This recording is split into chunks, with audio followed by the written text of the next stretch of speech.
প্রিয় দর্শক আসসালামু আলাইকুম। এই মুহূর্তে যারা আমাদের স্বপ্নের কৃষি টিভির চ্যানেলে যুক্ত হয়েছেন বা পরবর্তীতে হবেন সবাইকে স্বাগত। দর্শক, এই মুহূর্তে আমরা আছি সিলেটের জকিগঞ্জ উপজেলার আটগ্রামে। এখানে মালচিং পদ্ধতিতে এবং ট্রেতে আসলে আপনারা যেটা দেখতে পাচ্ছেন আমার পিছনেই, ট্রেতে এই টমেটোর চারা উৎপাদন করা হচ্ছে। আসলে এই যে মালচিং সিস্টেম এবং ট্রেতে টমেটোর চারা উৎপাদনের যে সিস্টেমটি, এটি আসলে কতটুকু কার্যকারী হতে পারে এবং আসলে এই যে একটা নতুন সিস্টেম, সেই নতুন সিস্টেমে আসলে প্রতিবন্ধকতা কী কী রয়েছে, সেই বিষয়গুলো নিয়ে আজকে আমরা বিস্তারিত কথা বলবো। আমাদের সাথে রয়েছেন বদরুল ইসলাম। তো দর্শক, পুরো আয়োজন জুড়ে আপনারা আমাদের সাথে থাকুন আর দেখতে থাকুন এই মালচিং পদ্ধতিতে আসলে কিভাবে এবং ট্রেতে কিভাবে চারা উৎপাদন করতে হয়। আচ্ছা বদরুল ভাই, আপনার তো বেশ সুন্দর প্রজেক্ট করেছেন, তো আসলে এখানে কোন কোন জাতের চারাগুলো রাখছেন? এখানে চারা প্রথমত করছিলাম বাহুবলী টমেটোর চারা, আর আছে T10 টমেটোর চারা আগাম জাতের। তো এগুলা অতদিনে আসলে ফল আসার কথা, কিন্তু আমার ব্যস্ততার কারণে প্রথম দিকে চারা তৈরি করতে অনেক লেট হয়ে গেছে। পরবর্তীতে যখন চারা তৈরি করে ফেলছি তখন এই অতিরিক্ত বৃষ্টির কারণে মূল জমিতে চারাগুলা রোপণ করা সম্ভব হচ্ছে না। এখন মনে হয় রোপণ আজকে আমরা একটু জানবো যে এই যে ট্রেতে আসলে এই চারা উৎপাদন করলেন, আসলে ট্রেতে মানে ট্রে কিভাবে পেলেন আর কিভাবে মাথায় আসলো আসলে ট্রেতে করবেন? আমাদের এদিকে তো বেশিরভাগই জমিতে মূলত করা হয়। আসলে আমি সবসময় একটু আধুনিকতা নিয়ে চিন্তাধারা করি, কারণ আমি এই আপনারা জানেন অতীতে আমি এই ইউটিউব দেখি ইনকিউবেটর দিয়ে কোয়েল পাখির খামার করছিলাম এবং দেশি মুরগি হাঁসের ডিম উৎপাদন করছিলাম। বর্তমানে ওই কৃষি সেক্টরটা অনেক আগ থেকে আমি এটার প্রতি অনেক আগ্রহী, কিন্তু বাস্তবায়নে রূপ দিছি এবার এই বছরে।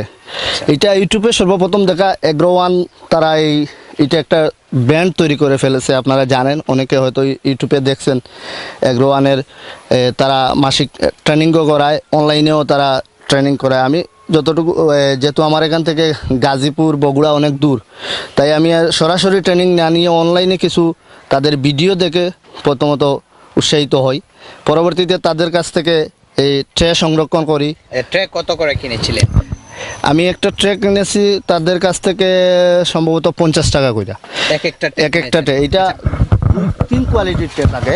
একটা আছে সম্ভবত 250টা এই চারা রোপণের ছিদ্র বলেন আর বলেন। এটা হইলো 72 ইয়ের, আর এটা হইলো গিয়ে 104 ইয়ের। তো আমি টমেটো এবং মরিচের জন্য ওইটা নির্ধারণ করছি, কারণ এটা তো প্লাস্টিকের, ভেঙে যেতে পারে না। হ্যাঁ, প্লাস্টিক। এটা প্লাস্টিক হলে কিছু শক্ত আছে, মানে এই চারার জন্য যে পরিমাণ লাগে তারা এই পরিমাণ কোম্পানি এটা তৈরি করে, সম্ভবত এটা বাইরে দেশের।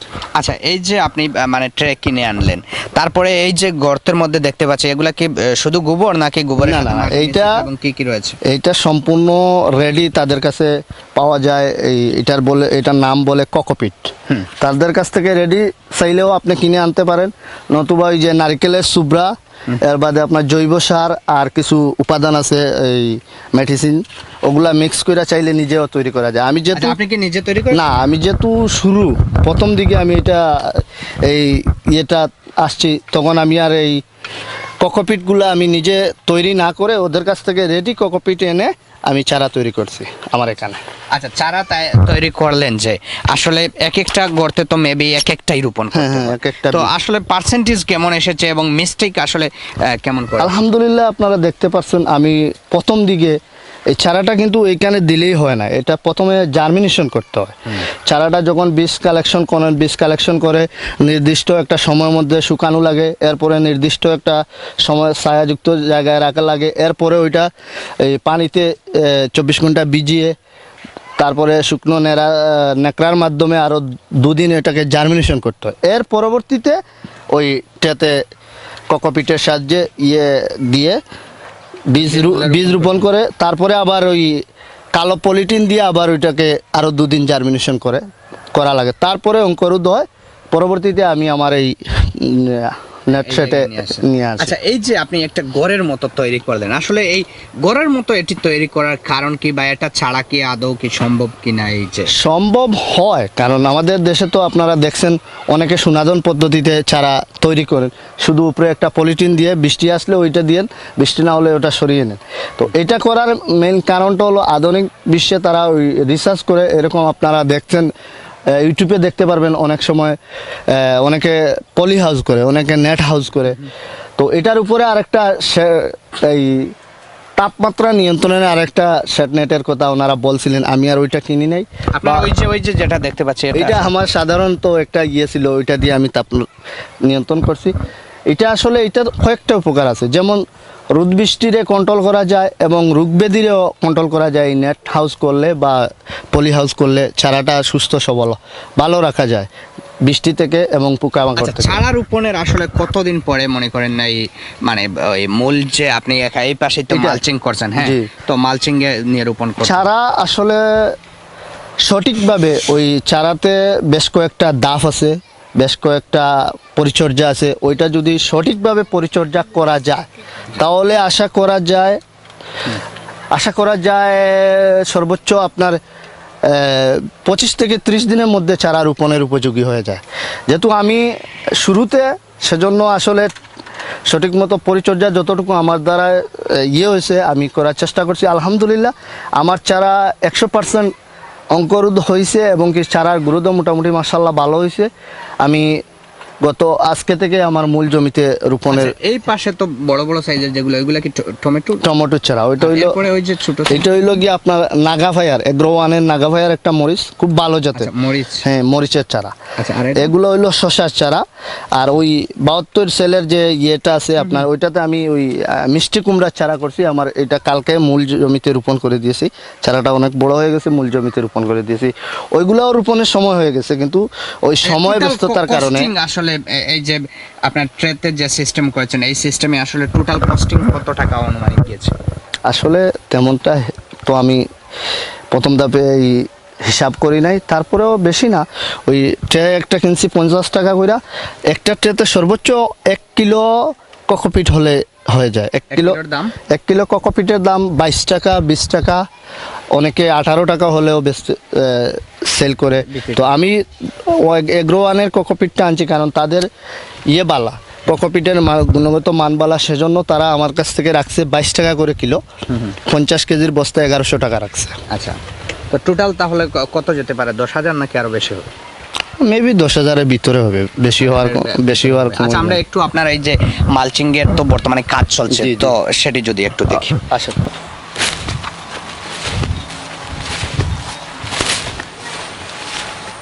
আচ্ছা, এই যে মালচিং সিস্টেম করেছেন, এখানে কতটা আসলে বেড রেখেছেন? এখানে টোটাল 20টা বেড হবে। টোটাল 20টা বেড রেখেছেন। আচ্ছা, এই যে মালচিং এর সিস্টেম করলেন, আসলে তো অনেকেই মালচিং ছাড়া বা ওই যে র্যাপিং ছাড়া কাজ করে, এটাতে কি সুবিধা আর ওইটাতে কি অসুবিধা হচ্ছে? আসলে আমি তো প্রথম দিকে করেছি, সুবিধা অসুবিধা 100% জানতে পারবো যখন আমি সফল হব। তবে তারপরে আমি অনেক ভিডিওতে দেখেছি, অনেক কৃষকরা সফল হয়েছে, অনেক এই পর্যন্ত আমি অনেকের ভিডিও দেখছি। এটা সুবিধাটা হলো প্রথমত এই লেবার কস্টিং কম লাগে।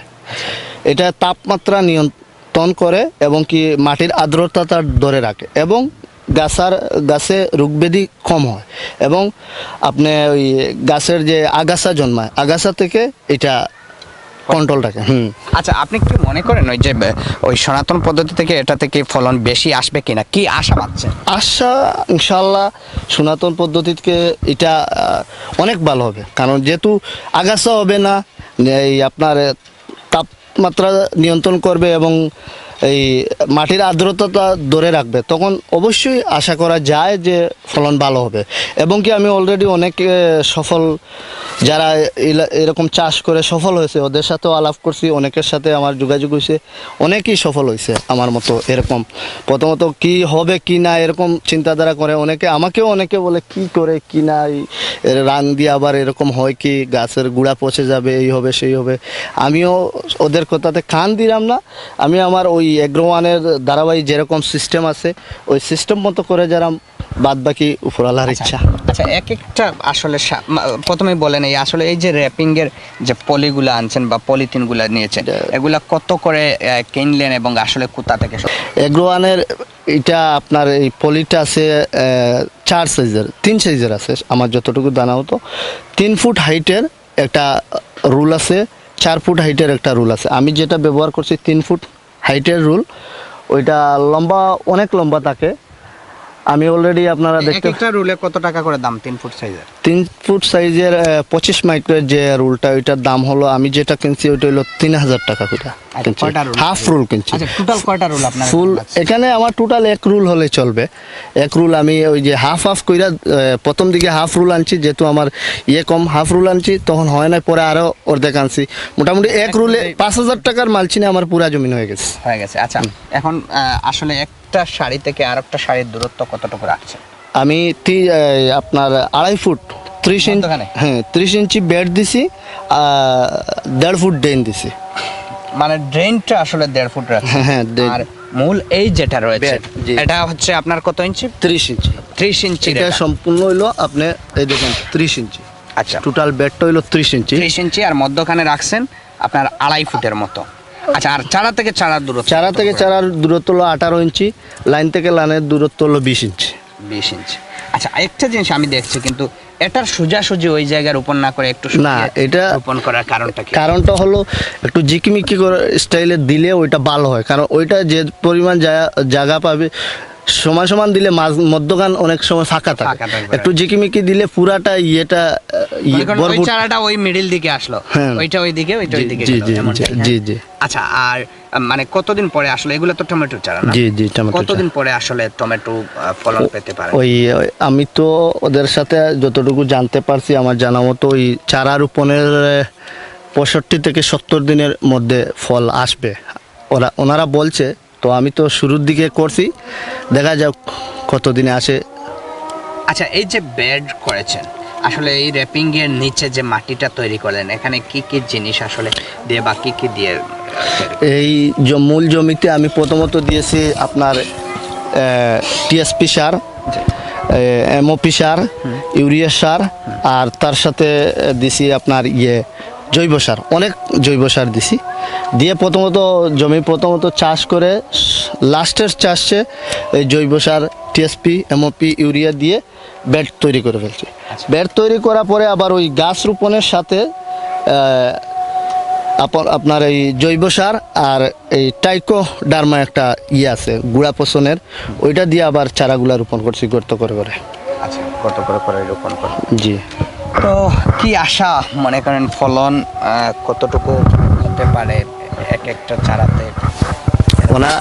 এগ্রো ওয়ানের তো যতটুকু আমি জানছি বা অনেক কৃষকের মুখ থেকে যতটুকু শুনছি আপনার 5-7 কেজি করে একটা চারাতে ফল আসতে পারে ওনারা বলছেন, বা এরকম হয়েছে। মনে হয় প্রথম আপনি র্যাপিং এর প্রথম, একদম প্রথম আমার জানা মতো, আমাদের এদিকেও প্রথম, জানি না অন্য কেউ করলে, আমার জানা নাই। আমার কিছু পরিচিত আছে যারা জকিগঞ্জের ভিতরে করেছে, তবে খুবই স্বল্প সংখ্যক, মানে অ্যাভেলেবল না, একদম রেয়ার ইয়েগুলো।